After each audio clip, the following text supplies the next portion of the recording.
So good evening, everyone, and a very warm welcome to the Virtual Center and also to this wonderful program celebrating the life of Brahma Baba, the founder of the Brahma Kumaris.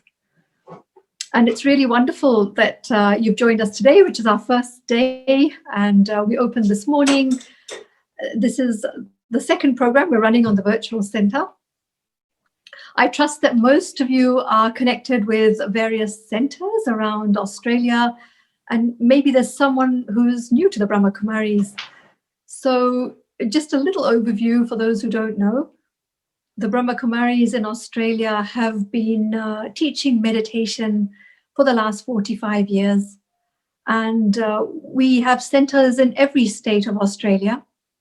Of course, some centers have been locked down for a little while.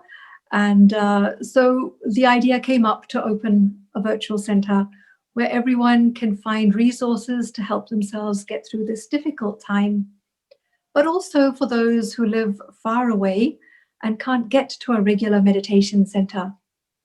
It's become a tradition now, it's a fashion to meditate online and to be with each other online.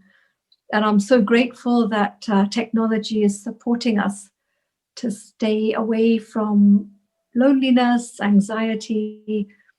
You know, when you're with people, when you're with others who are like-minded, it really does help to uplift the spirit. So warm welcome. My name is Sona, and I lived in Australia for many years.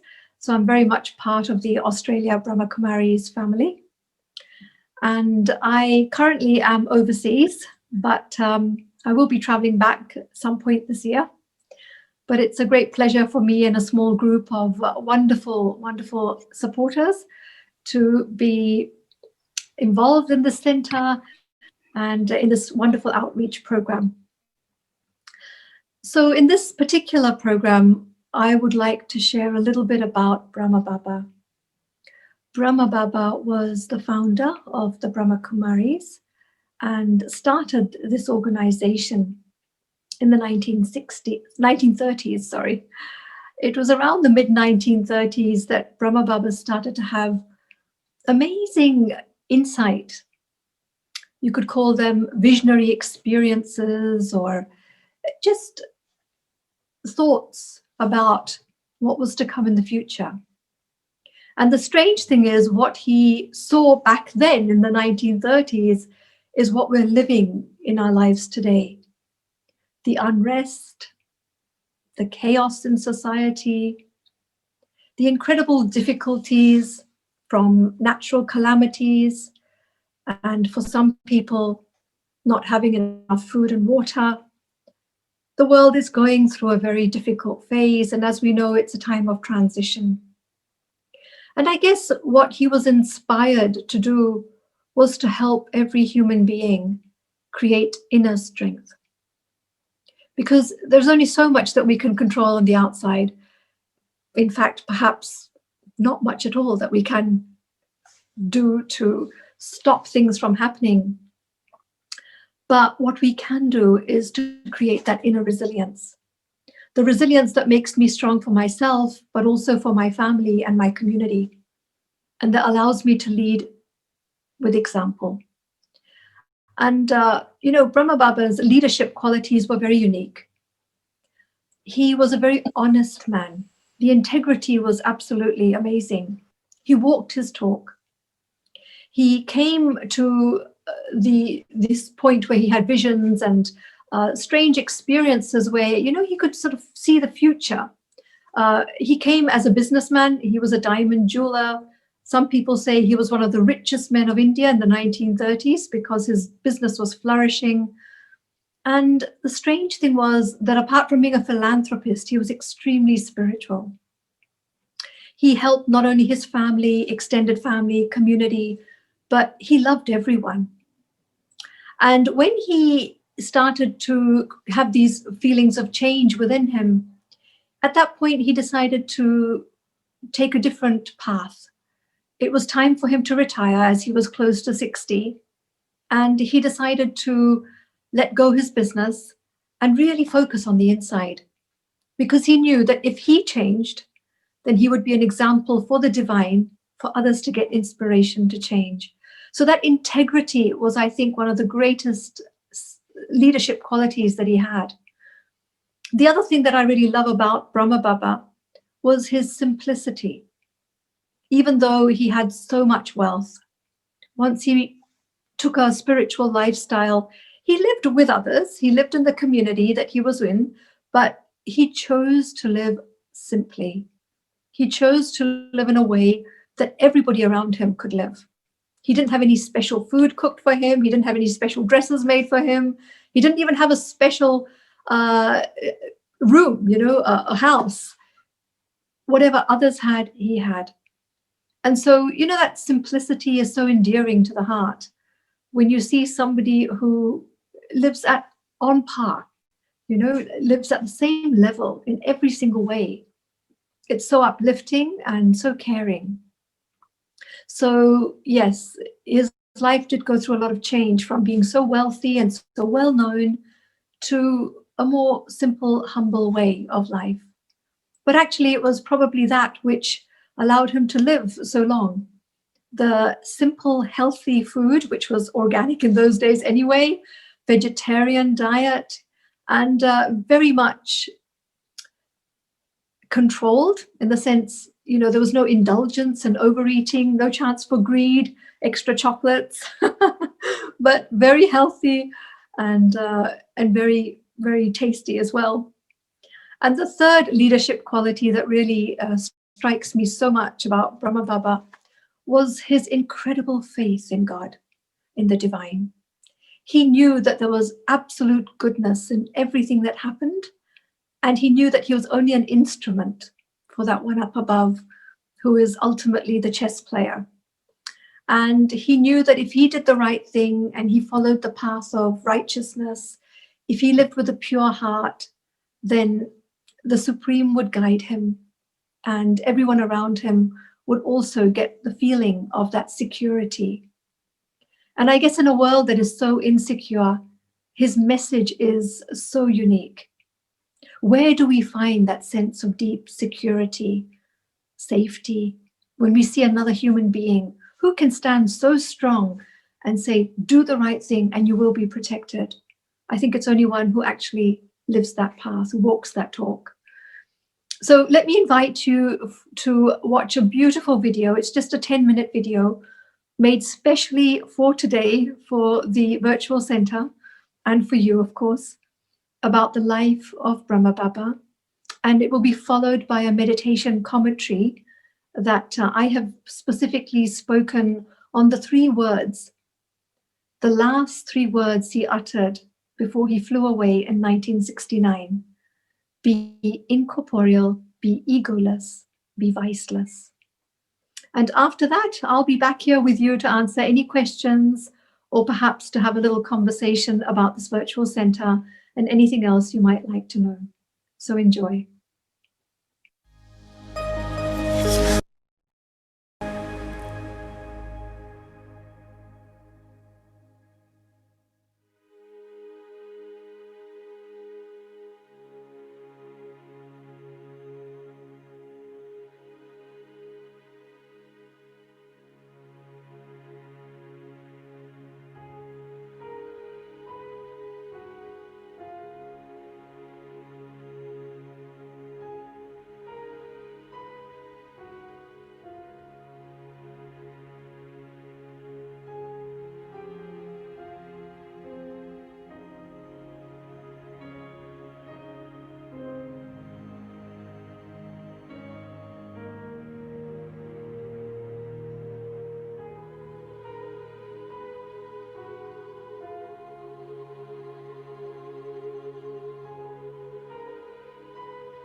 Now let us spend a few moments reflecting on the last 3 words that Brahma Baba spoke before he left this world: incorporeal, egoless, and viceless.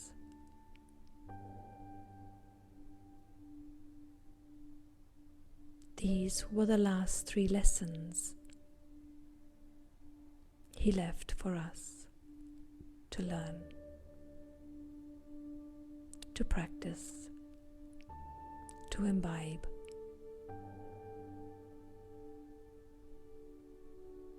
So let me be egoless in my consciousness.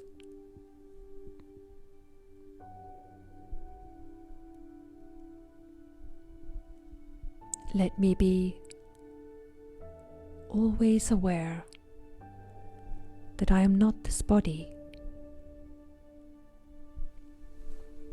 neither am I the labels that have been given to this body.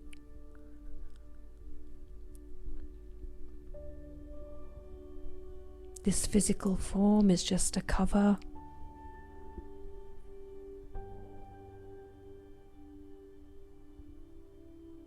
It covers who I really am, the spiritual being within, the soul.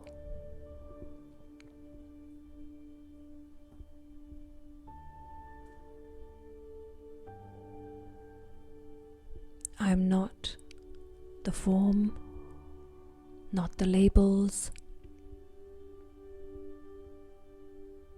Neither am I the possessions that this body owns.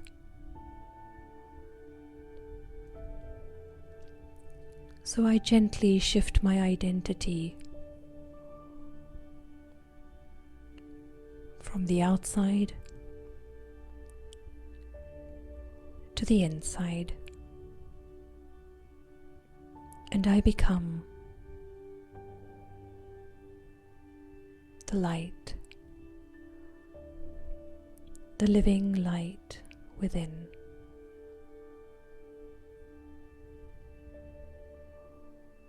The soul, who is the conscient, thinking, feeling being within this physical form.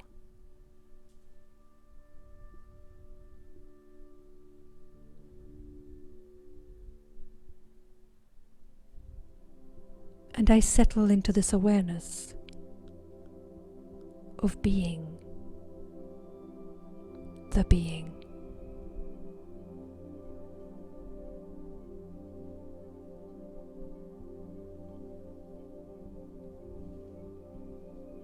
This is what is known as being incorporeal or non-physical.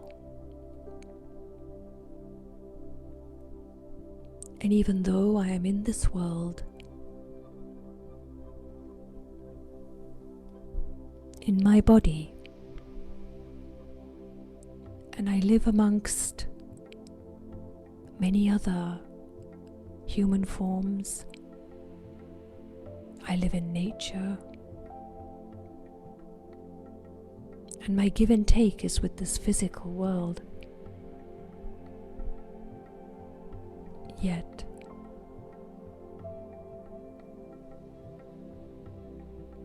I hold in my awareness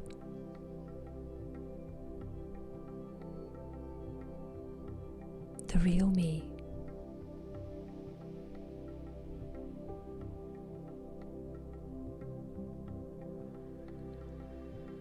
And I see myself as that tiny point of energy, of light, like a star, sitting behind my eyes, in the center of my forehead.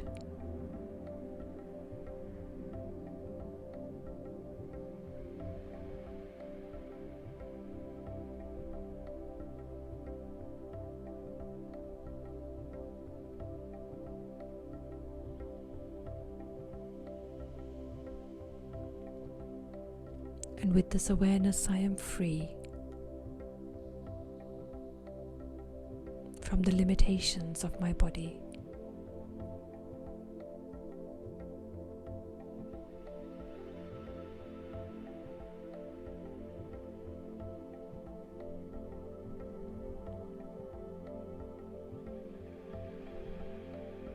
And now I reflect on the second lesson, the word egoless.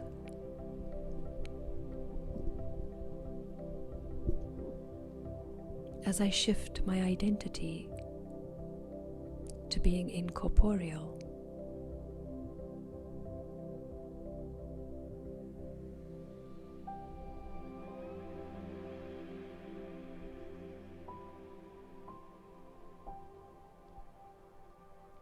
I let go of the false identities and the pride that goes with those identities.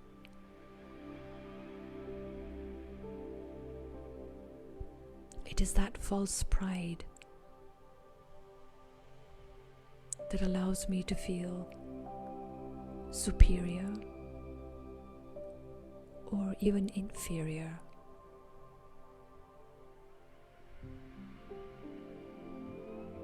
It is that false pride that has divided humanity.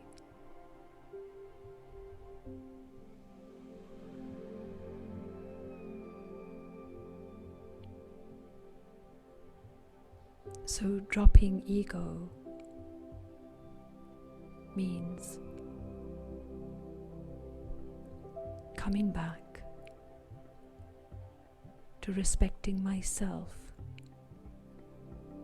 as a spiritual being and extending out love to all other human beings and sentient beings on this earth.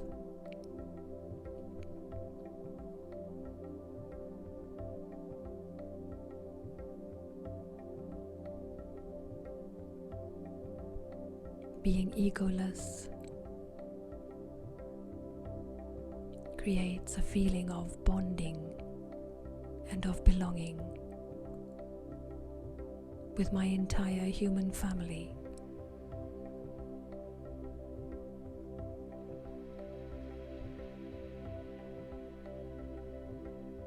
Egolessness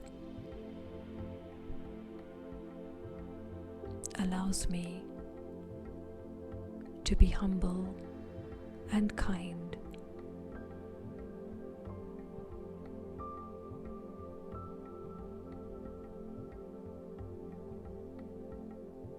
I, the soul, was born so pure, without any ego. So let me go back to that truth.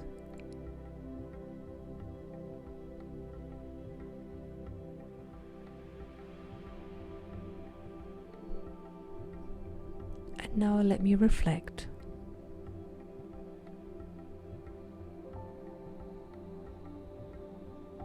on the third word that Brahma Baba spoke.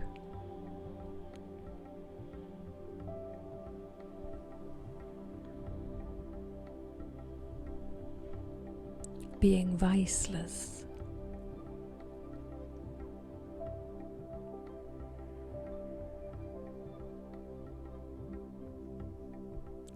As I drop all false identities and stay in the consciousness of being incorporeal,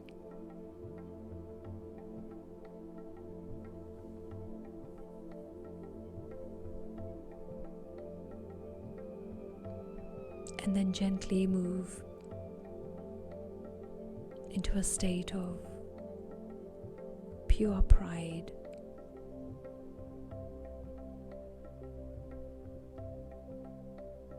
holding the awareness of being the soul with no false ego, the sparkling light,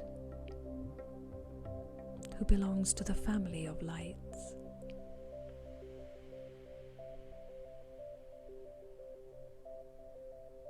I extend my energy in this physical world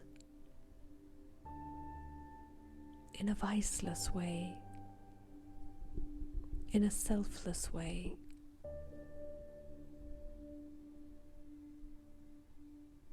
When I am full within,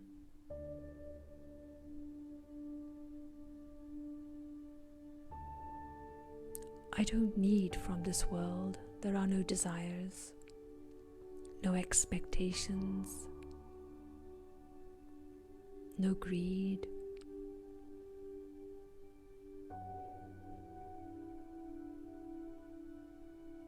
In fact, there are no attachments, even though there is a lot of love and compassion.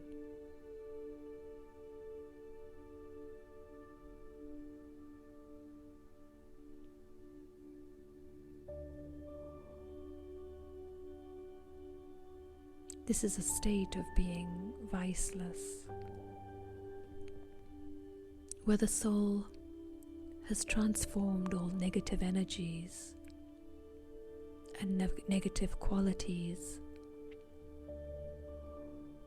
and come back to its own positivity, purity.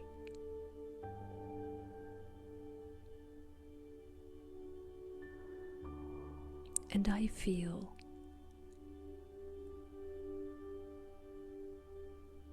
so light. I feel so clean.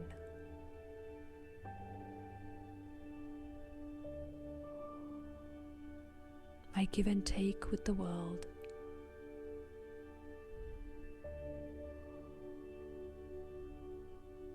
is based on giving.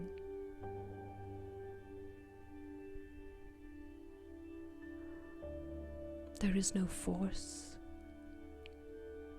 no anger, no trying to push anyone or anything. I know that life will bring everything that I need.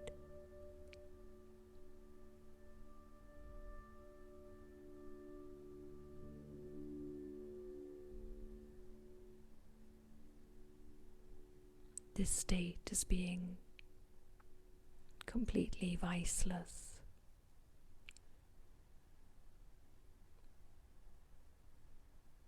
So as I imbibe these three words into my life,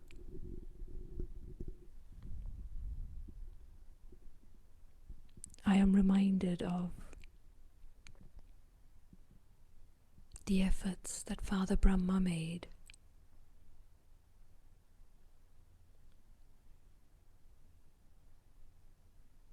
the practical proof of his connection with the divine, and how he put that pure energy into his thoughts, words, and deeds to transcend this physical world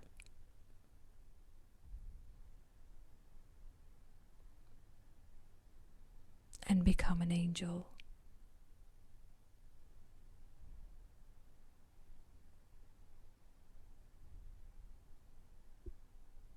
And I'm reminded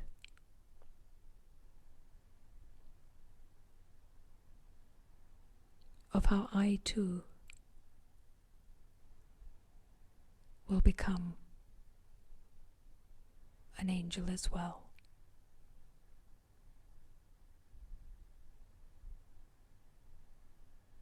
Om Shanti.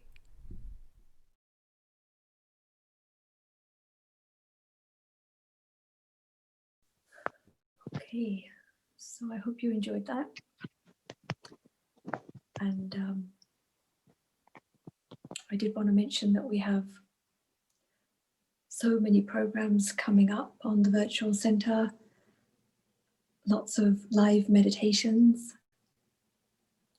workshops, cooking classes, which will be not just cooking, but the importance of healthy diet, juicing, baking, etc.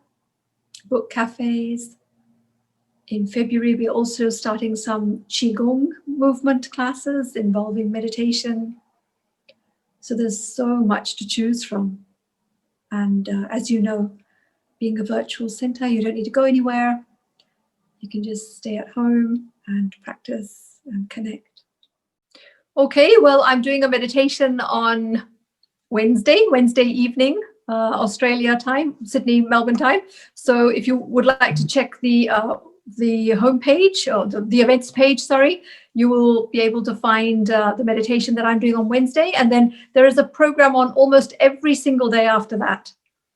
In 5 Dock Centre in Sydney, we have a Thursday evening weekly program, which is always fantastic. They have guest speakers and really, really worth having a look at what's coming up there.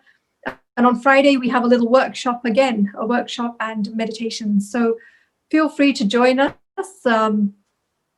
for anything, really, whatever works for you. And if you have comments or if you have any suggestions of what else we might be able to do, please do let us know, and we're happy to incorporate that as well. Thank you for joining and have a lovely evening. Goodbye and good night. Om Shanti.